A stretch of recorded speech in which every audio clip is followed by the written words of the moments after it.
मेरे सभी सम्मानित अन्नदाता किसान साथियों को सादर जय बलराम।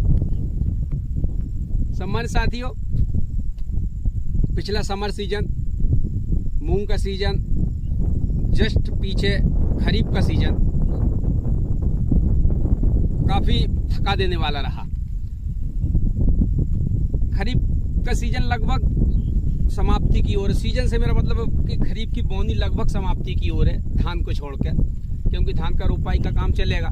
बाकी सोयाबीन, मक्का वगैरह वगैरह लगभग अपने लास्ट स्टेज पर है। और मैंने भी इस बार सोयाबीन लगाया है। इस बार मैं इसलिए कह रहा हूँ क्योंकि पिछले लगभग 3-4 सालों से, 4-5 सालों से खरीफ सीजन में सोयाबीन का परफॉर्मेंस कुछ बहुत अच्छा नहीं रहा है। मतलब एक समय ऐसा था कि खरीफ में हमारे इधर सिवनी, मालवा, होशंगाबाद, हरदा क्षेत्र की कहो तो सोयाबीन मुख्य फसल थी। आज हम जिस कंडीशन में हैं, माली हालत हम लोगों की, तो उसमें सोयाबीन का अपना एक बहुत महत्व रहा है।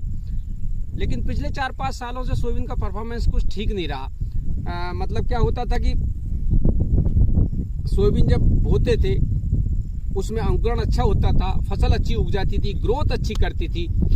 लेकिन लास्ट में मतलब कटाई के जस्ट 15 से 20 दिन पहले, यानी कि फली जब आकार ले लेती थी, आकार लेने के बाद जब दाना मोटा होने की स्थिति बनती थी और जब पकाव की स्थिति बनती थी, उस टाइम पर पता नहीं कैसा क्या होता था सोयाबीन में कि कैसा मतलब पीले मोजक जैसा कोई रोग कह लो या कुछ और इस टाइप से कहो कि वो जैसी स्थिति में खड़ा था वैसी की वैसी हर दिन उसमें ऐसी स्थिति बनती थी कि रोज खड़ा पेड़ सूख जाता था।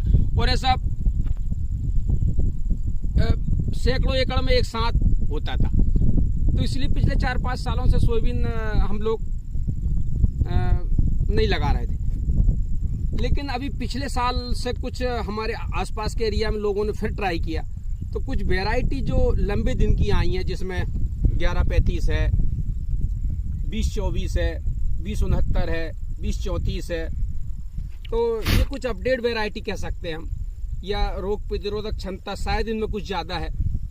तो ये जब से वैरायटी जो आई और पिछले बार लोगों ने लगाई थी तो उनका परफॉर्मेंस ठीक रहा था। तो इस बार हमारे क्षेत्र में तो लगभग 3-4 सालों से नील ही था, सिवनी मालवा में तो। लेकिन इस बार जब वहाँ इसका परफॉर्मेंस ठीक रहा तो इस बार हमने ट्राई किया है और मैंने इस बार हिम्मत की है और लगभग 15 एकड़ में सोयाबीन लगाया है। और ये सोयाबीन की स्थिति है, ऊगा बहुत बढ़िया है, अंकुरण क्षमता इस सोयाबीन की बहुत अच्छी है। ये वैरायटी है मेरी 2117। और इसमें एक अच्छी बात है, पिछले बारों में सोयाबीन हम थोड़ा ज़मीन में ज़्यादा डालते थे, मतलब लगभग 45-50 किलो पर एकड़। लेकिन ये सोयाबीन की बोनी जो है साहब, ये 25 और 30 किलो के बीच की है, 25 से 30 किलो के बीच की है ये पर एकड़। तो लगभग ये 28 और 30 किलो पर एकड़ गई है। मतलब ये 3 कुंटल सोयाबीन था जो 10.5 एकड़ के आसपास के रकबे में इसकी बोनी हुई है। तो साथियों, ये 1135 की बोनी है, बहुत बढ़िया उगी है, अंकुरण क्षमता बहुत अच्छी है, 30 किलो 28 किलो एकड़ के लगभग बीज गया है। लेकिन और जो बीज की दूरी है, जो पाटला है, वो मैंने 14 इंच रखा है।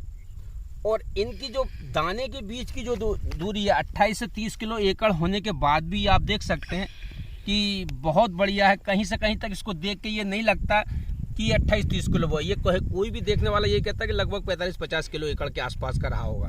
लेकिन अच्छा, इसमें एक बार इस समय देख रहे हैं हम लोग कि ये जो पेड़ में रौनक नहीं है, ये पत्ते जो है कीट पतंगों का प्रकोप अभी बचपन से ही इसमें हुआ है। और इसकी एक वजह बहुत बड़ी ये रही है कि बोने के जस्ट बाद हम बोलेंगे हमारी भाषा में, किसानी भाषा में बोले तावड़ा, मतलब काफ़ी दिनों तक पानी नहीं आना।